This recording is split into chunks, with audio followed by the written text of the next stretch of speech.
তুমি এটা কি করছো? ডিম সিদ্ধ বসাবো। ওই ডিমের কারি খাওয়া বললাম। ঠিক আজকে আছে, ফার্স্ট টাইম ট্রাই করবো, দেখা যাক।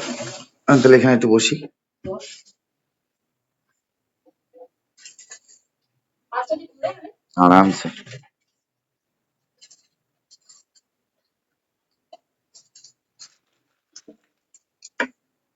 ওটা কিরকম চামচ?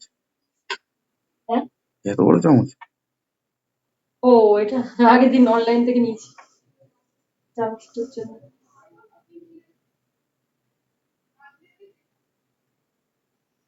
একটু লবণ দিয়ে দিলে নুনগুলো ফাটবে না, তাই জন্য। চামচটা ভালো লাগছে? হ্যাঁ, সুন্দর আর লাগছে। এটা কেমন হয়েছে বলো? ওটাও ভালো আছে। এদিকে ভাত, ওদিকে ডিম। যেটা একটা মধ্যে থাক। আচ্ছা না, যদি এটা ইয়ে পুড়ে যায়, তাই না?